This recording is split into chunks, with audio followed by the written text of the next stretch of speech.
कक्षा 12वीं गणित। आज हम लोग अवकलन के अनुप्रयोग पढ़ेंगे।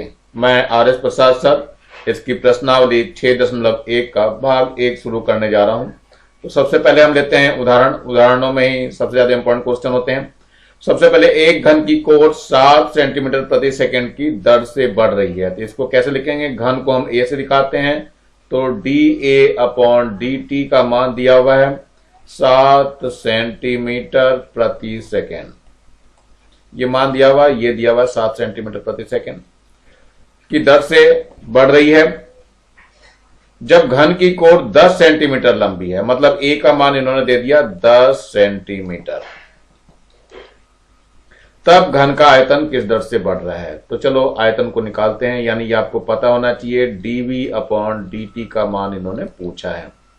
तो घन के आयतन का सूत्र लगाते हैं। पहले घन का आयतन सबको पता है, आयतन का सूत्र क्या होता है? v से दिखाते हैं इसको, और ये a क्यूब होता है। अब क्या करेंगे? दोनों ओर t के सापेक्ष, t मतलब समय, अवकलन करने पर, चलो करके देखते हैं अवकलन क्या होगा। ये हो जाएगा आपका, इसका करना है, हमें समीकरण नंबर 1 का ही करना है ये। तो ये क्या हो जाएगा? D v upon d t हो जाएगा, और बराबर ये हो जाएगा डी अपॉन डी टी और ए क्यूब। यहां ए नियतांक नहीं है, तो ये आ जाएगा d v upon d t बराबर, इसका करेंगे तो कितना आ जाएगा? 3a² हो जाएगा, और ए का करेंगे तो डी अपॉन डी टी आ जाएगा। अब ये देखो मान हमें दिया हुआ है D A upon d t का, और ए का भी मान दिया हुआ है। ये दोनों मान जो है हमें रखने पड़ेंगे इसमें। तो समीकरण नंबर 2 हो गई। तो समीकरण 2 में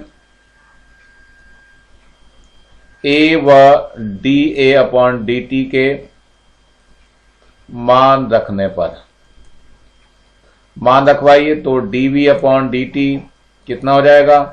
3 है, ए का मान देखो 10 है, तो 10 का स्क्वायर हो जाएगा, और D A upon d t का मान दिया हुआ है 7, तो यहां 7 ले लीजिए, तो कितना हो जाएगा? ये 3 गुणा ये तो 100 हो जाएगा, और गुणा 7 हो जाएगा, तो 7 या 21, तो 2100 सेंटीमीटर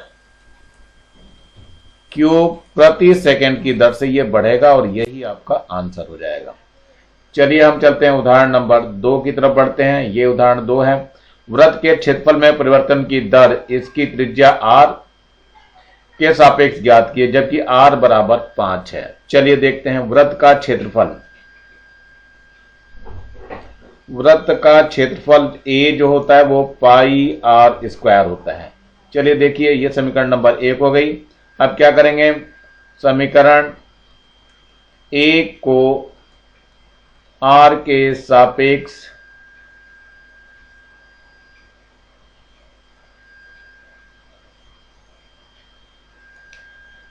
समीकरण 1 को r के सापेक्ष अवकलन करने पर करिए, जरा देखिए क्या है। ये हो जाएगा D A upon D R हो जाएगा, और यहाँ डी अपॉन डी आर हो जाएगा, और यहाँ पे पाई r² है। तो पाई तो नियतांक के बाहर रह जाएगा, और r² का करेंगे तो 2r हो जाएगा। चलिए, ये जो हमें D A upon D R का मान किस पे निकालना है? r बराबर 5 पे निकालना है। तो डी ए अपॉन डी आर का मान r बराबर 5 पे निकालना है, तो इसमें r का मान रख दिया जाएगा। देखो क्या हो जाएगा, तो पाई हो जाएगा, और 2 है, r का मान कितना है हमारे पास दिया हुआ इन्होंने?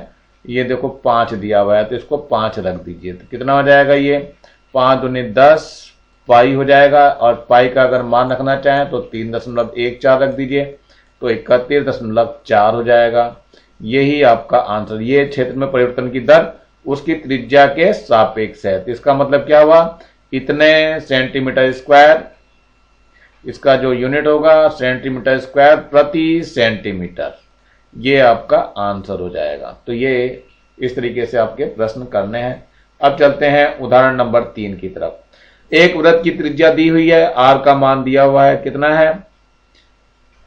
एक वृत्त की त्रिज्या 0.7 सेंटीमीटर प्रति सेकंड की दर से, यानी dr/dt का मान दिया है 0.7 सेंटीमीटर प्रति सेकंड की दर से बढ़ रही है। इसकी परिधि की वृद्धि की दर ज्ञात कीजिए, यानी कि परिधि को अगर हमने p मान लिया तो dp/dt का मान हमें निकालना है। कब? जब r का मान ये दिया हुआ हो।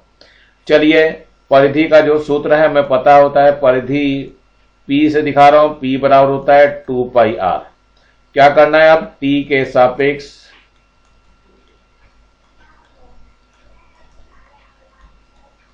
अवकलन करने पर, अब तो अवकलन आप लोग सीख चुके हैं अच्छी तरह, तो ये हो जाएगा dp/dt और यहां d/dt आ जाएगा, 2πr आ जाएगा। तो 2π तो नियतांक है, r का मान जो है 1 हो जाएगा और r का dr/dt हो जाएगा बच्चों, ये dr/dt आ जाएगा।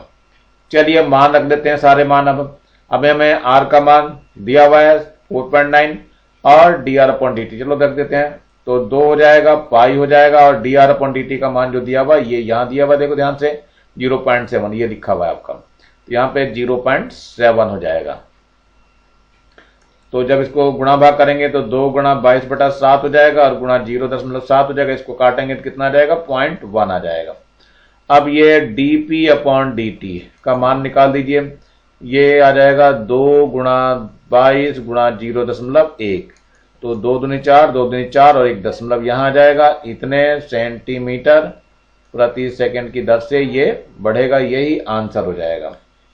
चलते हैं उदाहरण नंबर 4 की तरफ। एक गुब्बारा जो सदैव गोलाकार रहता है कि त्रिज्या परिवर्तनशील है, त्रिज्या के सापेक्ष आयतन के परिवर्तन की दर ज्ञात करनी है, जबकि त्रिज्या इन्होंने 10 सेंटीमीटर दे रखी है। चलिए देखते हैं इसमें क्या होता है। तो आयतन का सूत्र, गोलाकार है तो आयतन का सूत्र लगाएंगे, तो आयतन V बराबर होता है 4/3πr³, ये सूत्र है आपका, जहां r त्रिज्या है। तो त्रिज्या के सापेक्ष पूछ रहा है, तो क्या करना है? r के सापेक्ष अवकलन करने पर, चलिए कितना हो जाएगा? dv/dr हो जाएगा और यहां d/dr होगा, लेकिन 4/3πr³ आ जाएगा। तो देखो इसमें से 4/3π तो कांस्टेंट आ जाएगा, इसका करेंगे तो 3r² हो जाएगा, ये dv/dr निकल गया। लेकिन हमें r बराबर 10 पर जिसके आयतन में परिवर्तन ज्ञात करना है, तो dv/dr r बराबर यहां पे 10 लिखेंगे। तो चलिए इसको देखते हैं, यहां 3 से 3 कट गया है, तो ये हो गया 4π और r का मान जो है 10 है, तो 10 का ये स्क्वायर हो जाएगा। तो कितना आ जाएगा देखते हैं, ये आ जाएगा आपका 4 गुणा 3.14 और इसका 100 हो जाएगा। जरा गुणा भाग कर दीजिए, 4 चौक 16 और 4 एकम 4 और 1 5 और 4 तियां 12, इतने सेंटीमीटर क्यूब पर सेंटीमीटर, क्योंकि त्रिज्या के सापेक्ष लेना था, तो यही आपका आंसर हो जाएगा। चलिए देखते हैं अगले प्रश्न की तरफ। ये उदाहरण नंबर 5 है। एक स्थिर झील में एक पत्थर डाला जाता है, तब तरंगे वृत्तों में 5 सेंटीमीटर प्रति सेकंड की गति से चलती हैं। जब वृत्ताकार तरंग की त्रिज्या 8 सेंटीमीटर है, तो उस क्षण घिरा हुआ क्षेत्रफल की दर ज्ञात करनी है। ये क्षेत्रफल की दर ज्ञात करनी है। यहां पे जो मान दिया हुआ है 5 सेंटीमीटर प्रति सेकंड, ये मान दिया हुआ है dr/dt का, तो 5 सेंटीमीटर प्रति सेकंड की दर से त्रिज्या बढ़ रही है, तो r का मान इन्होंने 8 सेंटीमीटर दे दिया है और हमें क्या निकालना है? वृत्त का क्षेत्रफल निकालना है। तो क्षेत्रफल का सूत्र आपको पता है, वृत्त का क्षेत्रफल, वृत्ताकार होती है सब, वृत्त का क्षेत्रफल का जो सूत्र होता है वो a बराबर होता है πr²। अब क्या करना है? दोनों ओर t के सापेक्ष अवकलन करने पर कर दीजिए यहां पे, तो dA/dt आ जाएगा, बराबर हो जाएगा dA/dt और πr²। तो हमें dA/dt निकालना है, यानी ये जो निकालना था dA/dt, ये बच्चों पहले लिख लिया करो, तो यहां पर क्या करना है, D A upon d T निकालना है। पहले इसको हम अवकलन कर लेंगे तो पाई तो बाहर आ जाएगा और ये आर स्क्वायर इसका 2r हो जाएगा और आर का d r upon d t आ जाएगा। चलिए ये जो मान आ गया डी ए अपॉन डी टी आ गया। अब सारे मान हमें रखने हैं तो डी ए अपॉन डी टी का मान किस पे निकालना है, आर बराबर दिया हुआ है 8 सेंटीमीटर पे, आर बराबर 8 रख दीजिए, इसमें आर का मान 8 रख देना है और D r upon d t का भी मान रखना पड़ेगा। चलो रखते हैं। तो पहले तो पाई है, इसके बाद 2 है और आर का मान कितना हो गया, 8 हो गया और D A upon d t का मान 5 है यहाँ पे, तो ये रख दिया गया। कितना हो जाएगा, 8 5 40 दूनी 80, 80 पाई भी अगर लिखना चाहो लिख सकते हो 3.14 या इतना भी रह सकते हो, आप लोग छोड़ सकते हो, कोई बात नहीं। इतने सेंटीमीटर क्यूब प्रति सेकेंड, ये इसका आंसर हो जाएगा। इस दर से जो है वृत्त का क्षेत्रफल बढ़ रहा है। अगला है प्रश्नावली 6.1, इसका पहला क्वेश्चन ले रहे हैं।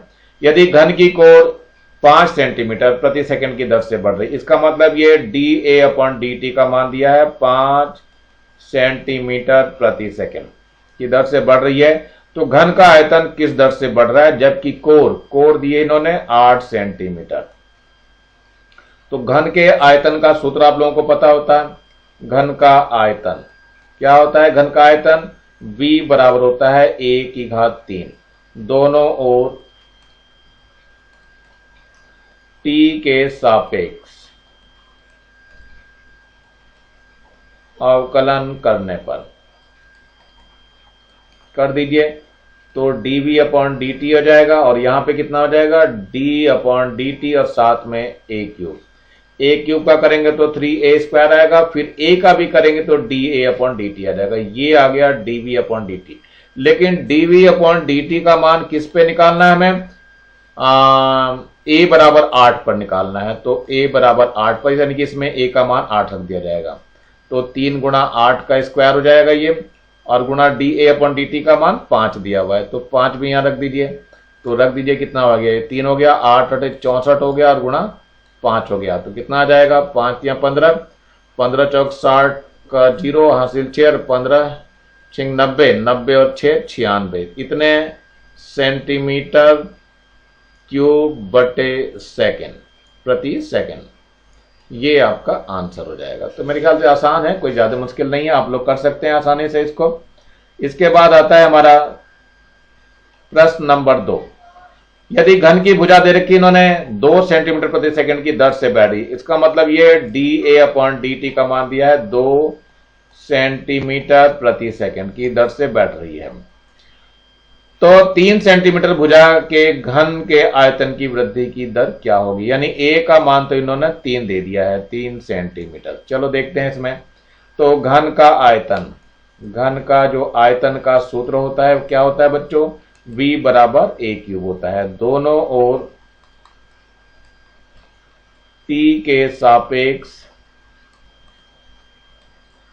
अवकलन करने पर कितना हो जाएगा, ये dv अपॉन dt हो जाएगा, बराबर कितना हो जाएगा, d अपॉन dt और यहां पर a क्यूब हो जाएगा। a क्यूब का करेंगे तो 3a² आ जाएगा और a का करेंगे तो da अपॉन dt हो जाएगा। ये dv अपॉन dt का मान निकल गया। लेकिन dv अपॉन dt का मान हमें a बराबर 3 पर निकालना है। चलिए dv अपॉन dt का मान किस पे निकालना है, a बराबर 3 पे, तो निकालिए जरा। इस वाले सूत्र में ही इसमें a का मान हमें 3 रखना है, तो 3 गुणा 3 का स्क्वायर हो जाएगा और da अपॉन dt का मान ये दिया हुआ है, ये है आपका 2, तो कितना हो जाएगा, 3 गुणा 9 गुणा 2, तो कितना हो गया, 2 में 18, 18 3 54, तो 54 क्या हो जाएगा, सेंटीमीटर क्यूब प्रति सेकंड से इसका आयतन बढ़ेगा और यही हमारा आंसर हो जाएगा। चलिए ये तीसरा प्रश्न देखते हैं इसका। एक वृत्त की त्रिज्या 3 सेंटीमीटर प्रति सेकंड की दर से बढ़ रही है, यानी D r upon d t का मान दिया है 3 सेंटीमीटर प्रति सेकंड की दर से बढ़ रही है। जब वृत्त की त्रिज्या 10 सेंटीमीटर यानी आर का मान 10 सेंटीमीटर दे दिया गया है, तब किस दर से वृत्त का क्षेत्रफल बढ़ रहा है, क्षेत्रफल की बात कर रहा है। तो वृत्त का क्षेत्रफल का सूत्र आप लोगों को पता है, वृत्त का क्षेत्रफल का सूत्र जो होता है a बराबर पाई आर स्क्वायर होता है। तो क्या करना है, दोनों ओर टी के सापेक्ष अवकलन करने पर। बच्चों यहां पे ये चीज जानना जरूरी है कि किस दर से वृत्त का क्षेत्रफल बढ़ रहा है, मतलब ये है dA/dt आपसे मांगा गया है। तो ये जो है क्वेश्चन आपको पता रहना चाहिए। तो क्षेत्रफल का जो सूत्र होता है तो लिख दिया हमने, दोनों और टी के सापेक्ष अवकलन करना है। तो ये आ जाएगा dA/dt बराबर d/dt और ये हो जाएगा पाई आर स्क्वायर। तो पाई तो बाहर आ जाएगा, लेकिन आर स्क्वायर का करेंगे तो 2r आएगा और आर का करना पड़ता है तो dr/dt आ जाता है। ये जो मान आया dA/dt का आ गया, लेकिन dA/dt r बराबर 10 पर निकालना है। तो रख दीजिए इसमें dA/dt, इसमें r बराबर किस पे निकालना है, 10 पे। तो रखिए जरा, इसमें पाई तो अपनी जगह है और 2 अपनी जगह है, r का मान 10 दे दिया है और dr/dt का मान ये 3 दिया हुआ है, तो यहां पर 3 रख दीजिए। तो कितना आ जाएगा, 3 दूनी 6 हो गया और 6 दहम 60। तो 60 पाई का भी मान धर सकते हो आप लोग, कोई दिक्कत नहीं आएगी। इतने सेंटीमीटर स्क्वायर प्रति सेकंड की दर से बढ़ेगा और यही हमारा आंसर हो जाएगा। प्रश्न नंबर 4 है ये, एक वृत्त की त्रिज्या 0.5 सेंटीमीटर की दर से बढ़ रही है, मतलब कि ये dr/dt का मान दिया इन्होंने कितना, 0.5 सेंटीमीटर प्रति सेकंड की दर से बढ़ रही है। वृत्त की त्रिज्या 2 सेंटीमीटर है, यानी r का मान 2 सेंटीमीटर दे दिया गया है। तो किस दर से वृत्त की परिधि बढ़ रही है, परिधि हम p ले लेते हैं, तो dp/dt का मान बताना है। चलो देखते हैं कैसे निकलता है। परिधि का पहले सूत्र लिख लेते हैं, परिधि बराबर p बराबर ले रहा हूं 2πr होता है ये। तो क्या करेंगे, इसको t के सापेक्ष अवकलन करने पर, t के सापेक्ष अवकलन करने पर कर दीजिए, कितना हो जाएगा, dp/dt आ जाएगा और यहां d/dt आ जाएगा और ये 2πr हो जाएगा। तो dp/dt का मान कितना आ गया, 2π तो कॉमन हो जाएगा और r का करेंगे तो dr/dt हो जाएगा। चलिए dr/dt अब मान धर देते हैं जरा, कितने पे निकालना है, dp/dt का मान जो है कितने पे निकालना है, r बराबर 2 पे निकालना है। तो 2π है, r तो कहीं दिया ही नहीं है, dr/dt का मान ये धरा है कि और यही धर लेंगे आप, तो 0.5 दिया हुआ है, तो ये हो जाएगा 1.0π, यानी कि केवल पाई हो जाएगा। पाई का मतलब 3.14 क्या हो जाएगा, इतने सेंटीमीटर प्रति सेकंड की दर से परिधि बढ़ेगी। यही हमारा आंसर है। इसके बाद हम चलते हैं 5वें प्रश्न की तरफ। ये दिया हुआ है, एक तालाब में एक पत्थर फेंका जाता है जिसके कारण तरंगे 3 सेंटीमीटर प्रति सेकंड के वेग से वृत्तों में उठती हैं। मतलब ये जो दिया हुआ है, dr/dt का मान दिया है 3 सेंटीमीटर प्रति सेकंड की दर से उठती हैं। जिस समय वृत्ताकार तरंग की त्रिज्या यानी r का मान दे दिया है 6 सेंटीमीटर हो, तो परिबद्ध क्षेत्रफल किस गति से बढ़ रहा है, मतलब आपको जो निकालना है dA/dt का मान निकालना है। क्षेत्रफल का जो सूत्र होता है, वृत्त का क्षेत्रफल, क्षेत्रफल का सूत्र बच्चों आपको पता ही है। तो a बराबर कितना हो जाएगा, a बराबर हो जाएगा पाई आर स्क्वायर। दोनों और क्या करना है, t के सापेक्ष अवकलन करने पर। तो लिख दीजिए t के सापेक्ष